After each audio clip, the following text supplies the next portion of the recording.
Bonjour à toutes et à tous. Aujourd'hui, le sujet va porter sur la rémission du cancer. Alors, une question qu'on m'a posée, est-ce que je pense souvent que le cancer peut revenir? Est-ce que cela me fait peur? Donc, je vais répondre de façon claire et précise. Est-ce que j'y pense souvent? Oui. Je dirais j'y pense pratiquement tous les jours. Je suis obligé dans le sens où le cancer, c'est quand même un adversaire redoutable. Vous savez exactement ce que c'est. Des cellules qui se mettent à proliférer de façon totalement anarchique. Je me dis que ça pourrait recommencer n'importe quand et n'importe où. Du fait que j'ai subi des rayons, je me dis que les rayons ont peut-être touché d'autres parties du corps, ce qui est le cas d'ailleurs, hein, notamment les intestins, le rectum ou peut-être la vessie. Donc oui, j'y pense, oui. Est-ce que j'ai peur? Je vais répondre à cette question par une histoire. C'est un monsieur qui prend l'avion, à côté de lui, il y a une petite fille qui est assise et la petite fille lit Harry Potter. L'avion décolle et au bout d'un moment, il traverse des turbulences et la petite fille continue à lire Harry Potter, elle ne bouge pas. Donc le pilote dit voilà, nous traversons des turbulences, ça risque d'être de pire en pire. Et les gens commencent à paniquer, commencent à crier un petit peu, commencent à prier, ils ont peur. La petite fille ne bouge pas, le gars à côté la regarde, elle ne bouge pas, elle est toujours plongée dans son livre. À un moment, ça secoue vraiment beaucoup. Donc pareil, elle ne bouge pas et le pilote se met à énoncer un message. Et le message est le suivant, nous devons nous poser en urgence, nous avons un problème à bord. Donc tout le monde crie, tout le monde pleure, tout le monde s'agite. La petite fille ne bouge pas, toujours le nez dans Harry Potter. Et finalement, l'avion arrive à se poser quelque part en urgence et le gars à côté de la petite fille lui pose la question suivante. Mais qu'est-ce qu'il y a dans ce livre qui te passionne autant? T'as pas bougé, t'as pas eu peur? Moi-même, je tremblais. J'ai pleuré comme tous les passagers. La petite fille lui répond, le pilote de l'avion, c'est mon papa. Donc il n'y a rien de plus précieux pour un père que sa fille. Donc je savais qu'il allait réussir à poser l'avion. C'est pour répondre à votre question, est-ce que j'ai peur? Le pilote de l'avion, c'est Dieu. Pour moi, Dieu, mon ange gardien. Et je les ai déjà testés tous les deux, on va dire. Donc chacun a eu ou a ses expériences mystiques. Je ne veux pas rentrer dans les détails, c'est personnel. Mais vous connaissez mon histoire, j'ai été sauvé in extremis. Quelques jours avant mon expatriation, j'ai dû passer des examens médicaux pour valider. Et c'est là qu'on a découvert que j'avais un cancer localement avancé. Et je me souviens très bien, l'urologue courait partout, il demandait à tout prix à ce que j'ai un PET scan en urgence parce qu'il pensait que j'étais métastasé. Et donc j'ai passé le PET scan et voilà, j'avais pas de métastase, j'étais limite. Et on m'a fait passer en urgence les 40 séances de rayons, les 40 séances de radiothérapie. Donc j'ai été sauvé in extremis parce que je vous rappelle que la prostate n'est pas énervée, donc je ne ressentais aucune douleur. Le jour où j'aurais ressenti des douleurs, c'est que les métastases auraient commencé à se propager dans tout le corps, notamment au niveau des os. J'aurais eu le cancer des os et là j'aurais eu vraiment très mal. Et là ça aurait été très difficile de guérir, voire pratiquement impossible. Voilà, c'est pour ça que personnellement je suis croyant. Après, je voulais parler aussi, je vous ai parlé des mantras. Vous savez, dans chaque pays, on essaie de vous orienter, on essaie de vous manipuler, soit à travers les médias, soit à travers la religion, soit à travers les personnes qui vous entourent. Je ne parle pas de complotisme, je parle de manipulation plus ou moins voulue, peut-être à des fins mercantiles pour vous pousser à consommer, pour vous pousser à agir de telle façon, pour vous pousser à ne pas quitter le pays, etc. Par exemple, en France, on va vous dire la France est le paradis, ne pars pas ailleurs, on a tout ce qu'on veut, etc.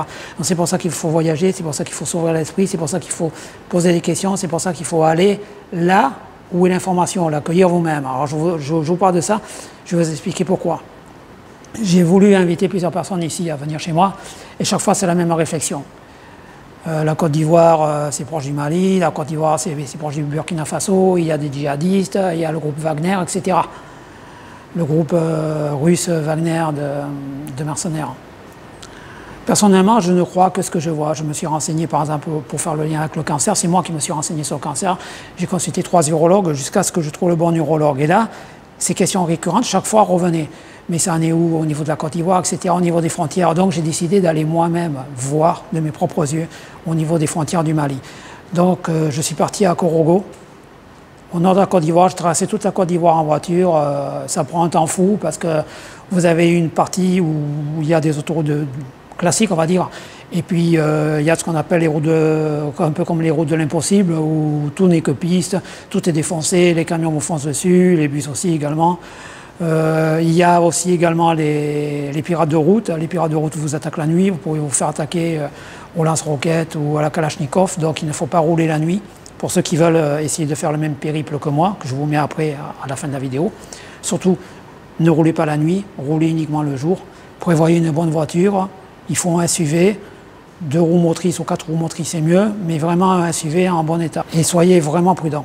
Roulez doucement, tout peut arriver. Autre chose aussi, je me suis rendu dans certains villages, vous le verrez par la suite, je me suis permis de rentrer dans les cases de femmes peules, dans les cases d'autres femmes également. Je suis allé sur certains lieux sacrés de sacrifice. Il faut savoir que la population du Nord est essentiellement animiste, c'est-à-dire elle croit beaucoup aux fétiches, elle croit beaucoup aux forces de la nature. Donc ne faites pas ce que j'ai fait, dans le sens où ces personnes ne communiquent uniquement dans leur langue. Elles ne parlent ni anglais, ni espagnol, ni français, ni allemand, aucune langue européenne. Donc vous risquez de créer des gros problèmes. Donc ne vous amusez pas à copier bêtement ce que j'ai fait. Je vous l'ai dit plusieurs fois, ce que je fais, je sais pourquoi je le fais, je sais comment je le fais, même si ça paraît décousu, même si vous dites ce gars-là fait n'importe quoi, je ne fais pas n'importe quoi, ça fait 4 ans que je vis ici, je connais les us et coutumes. Donc ne vous amusez pas à copier bêtement. Donc je suis allé sur place, j'ai filmé, je vous rapporte les images telles qu'elles sont, je ne vous donne aucun avis de ma part, vous jugerez par vous-même, vous constaterez par vous-même, et puis si ça vous intéresse de venir un jour visiter à Côte d'Ivoire, vous pourrez la visiter.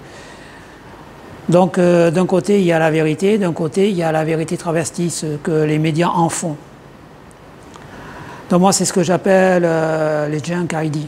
Vous avez la junk food, la nourriture des fast-food, qui va vous faire grossir, qui va vous donner des maladies, qui va vous rendre mou, apathique et faiblard. Et vous avez ce que j'appelle moi les junk ID, c'est-à-dire les idées de faible. Ça va vous rendre faible, et c'est pareil pour le cancer, on va vous dire non, mais ne te fais pas soigner, ne fais pas ça, ça fait mal, mon Dieu, le pauvre, le malheureux. Ça, c'est les junk ID. C'est-à-dire, n'écoutez pas. La vie, c'est un combat. Le cancer, c'est un combat. Vous devez vous battre. Il n'y a pas de pitié, il n'y a rien. Ce qui compte, c'est vous. Par exemple, une autre junk ID, l'argent, c'est pas important. Ça, j'adore. En fait, l'argent, c'est un carburant. Ça vous permet d'avancer du point A au point B. Par exemple, moi, je suis allé à proximité du Mali. Sans carburant, je tombais en panne. C'est ni bien ni mal. Pour avancer, il faut du carburant. Pour avancer, il faut de l'argent. Donc je vous mets la vidéo. Alors la vidéo est longue parce que je vais vous expliquer. Je devais aller à Korogo, c'est très long. Ici, pour faire 60 km, il faut 2 heures. D'accord? Parce qu'il faut inclure la piste, les routes défoncées et tout ce qui s'ensuit. Les barrages de police. Chaque fois que vous rentrez dans une ville, il y a un barrage de police qui fouille les véhicules ou pas, ça dépend. Bon, bref, je ne vais pas rentrer dans le détail. Donc j'ai décidé de stopper ma route. Premièrement, j'ai décidé de faire une escale à Bouaké. Bouaké, c'est la deuxième ville. Donc la vidéo s'organise comme ça. Je vais la couper en plusieurs parties, sinon ça va vous fatiguer, comme on dit ici. Vous verrez la sortie d'Abidjan par l'autoroute. Vous verrez les belles forêts qui longent l'autoroute, avec les capoquiers et les fromagers, que j'aime beaucoup, vous le savez. Par la suite, vous verrez mon arrivée à Yamoussoukro, ainsi que mon arrivée à Bouaké. Donc j'ai passé la nuit à Bouaké. Je suis parti de Bouaké, et vous verrez l'état des routes. Alors l'état des routes change totalement. Et ensuite, je suis arrivé dans un petit village, au nord de Bouaké, où les gens vivent en vendant de la poterie. Je vous ai filmé les vendeurs de poterie avec leur coopérative. Et par la suite, j'ai quitté ce village pour me rendre vers Korogo.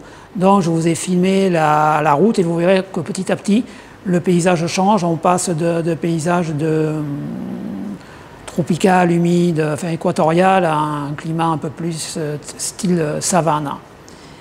Et là j'ai coupé. La seconde vidéo, vous verrez ce qui m'est arrivé. J'ai failli être entraîné par un torrent de boue sur un lieu sacré. Je suis allé voir plusieurs populations différentes, plusieurs peuples différents. Je me suis rendu chez eux, etc. J'ai assisté à une danse sacrée. Vous verrez tout ça par la suite. Donc visionnez ma vidéo, j'espère que ça vous plaira, j'espère que ça vous ouvrira l'esprit. Je vais faire calculer prochainement mon PSA d'ici une quinzaine de jours, je vous en parlerai. Croyez-en vous.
Que la peste soit un peu plus légère. Et percer la peste ici maintenant. À la peste, on aura plusieurs pestes.